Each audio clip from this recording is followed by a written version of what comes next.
Ya udah. Assalamualaikum warahmatullahi wabarakatuh. Waalaikumsalam. Di sini kami akan mempresentasikan rangkuman komputer forensik 1 sampai 10.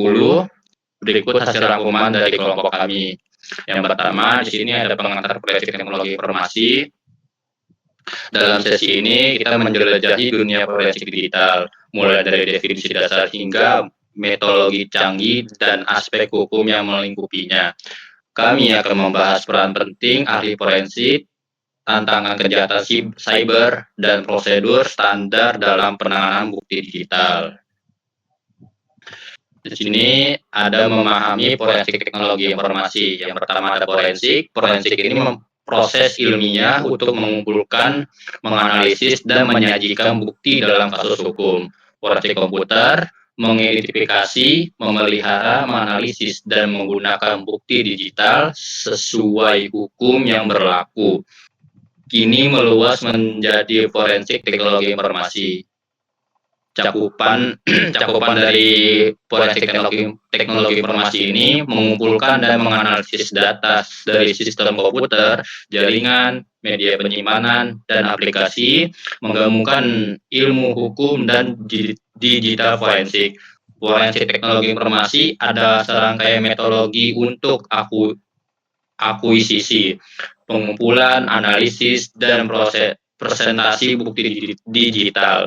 Bukti digital adalah informasi elektronik yang disimpan atau diolah menggunakan teknologi komputer dapat mendukung atau menolak insiden hukum.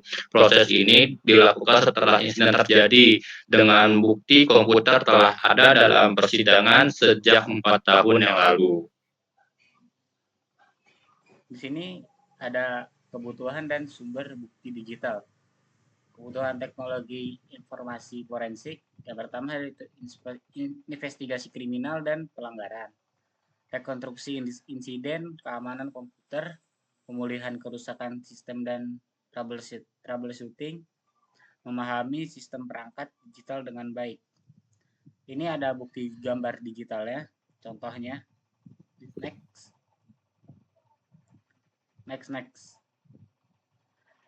Di sini ada peran program dan ahli forensik komputer.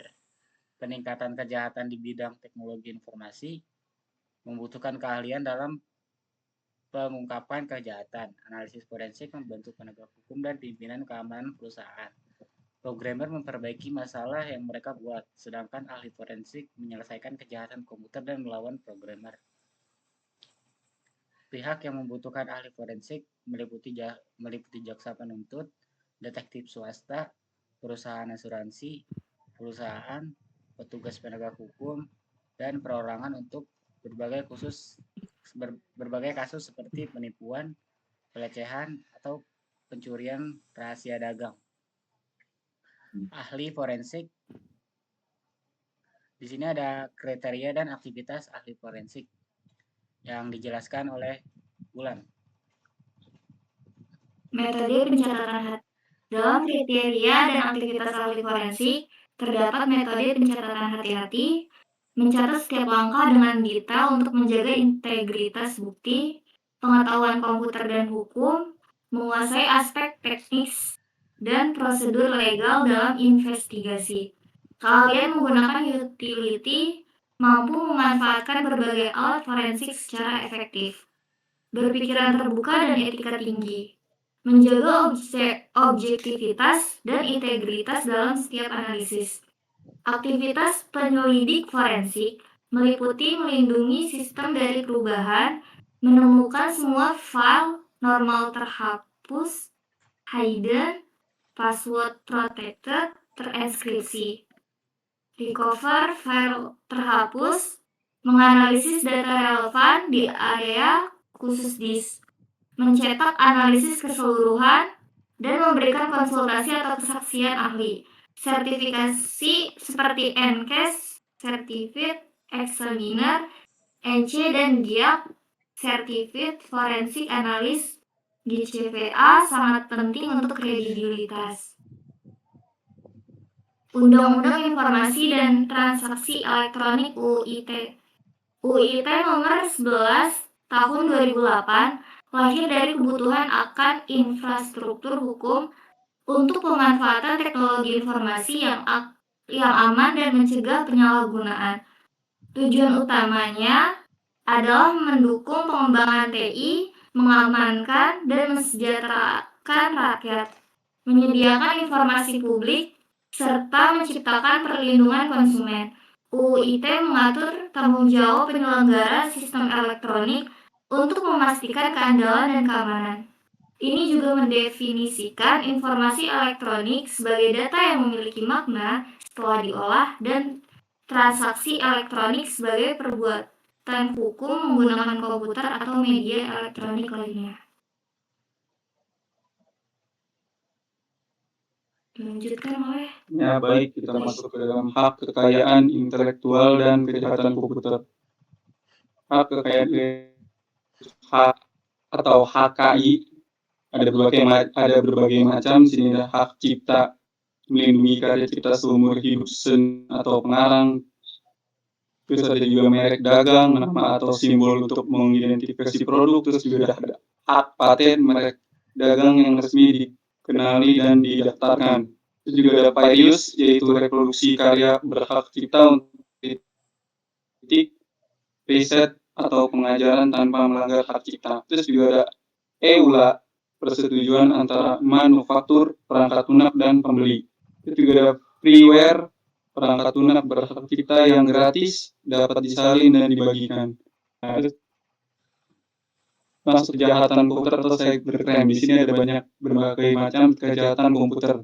Yang pertama ada white collar crime, pencurian identitas atau akses rekening bank. Terus juga ada cyber squatting, pesaing membeli nama domain dan menjual kembali dengan harga tinggi. Terus juga ada cyber stalking, mengganggu seorang melalui internet. Terus juga ada cyber smearing, yaitu menyebarkan informasi salah satu untuk merusak reputasi. Terus juga ada pembajakan, yaitu mendapatkan musik, video, perangkat lunak tanpa membayar royaltinya. Terus kita masuk ke dalam metodologi dan prosedur forensik digital. Di sini ada berbagai macam metodologi. Yang pertama ada pengumpulan data, yaitu mengidentifikasi sumber potensial seperti PC, mobile, jaringan media penyimpanan, dan pengumpulannya melibatkan perencanaan dan analisis integritas data. Terus juga ada pengujian, yaitu menilai dan mengekstrak informasi relevan, termasuk bypassing fitur, filtrasi, dan ekstraksi file. Terus juga ada analisa, yaitu merumuskan kesimpulan, mencakup identifikasi pengguna, lokasi, barang, kejadian, dan hubungan antar komponen. Terus juga ada dokumentasi dan laporan, yaitu mempresentasikan hasil analisis, mempertimbangkan penjelasan alternatif, audiens, dan informasi yang dapat ditindaklanjutkan. Selanjutnya akan dijelaskan oleh lanjut sekarang masuk ke bagian lanjut ke bagian akhir, yaitu ada penanganan insiden dan freezing the scene. Persiapan pra-insiden meliputi penggunaan berbagai tool deteksi, backup sistem, kebijakan password dan keamanan, instalasi patch security, penggunaan security auditing tools, mempelajari sistem, mengaktifkan logging dan accounting, serta audit rutin. Lalu yang kedua ada prosedur penanganan insiden sederhana, yaitu mengamankan lingkungan, mematikan komputer, labeli dan dokumentasikan barang bukti, transportasikan serta dokumentasikan rangkaian penyimpanan. Freezing the scene adalah mengumpulkan bukti dengan mengamankan lokasi dari aktivitas yang dapat merusak atau menghilangkan barang bukti. Persyaratannya meliputi memastikan bukti tidak rusak, tidak terinfeksi virus, dilindungi dari kerusakan mekanis, membatasi dampak pada operasi bisnis, dan menjaga etika informasi klien. Ya, itu saja dari kelompok kami, kurang lebihnya maaf. Billahi taufiq wal hidayah. Wassalamualaikum warahmatullahi wabarakatuh. Waalaikumsalam warahmatullahi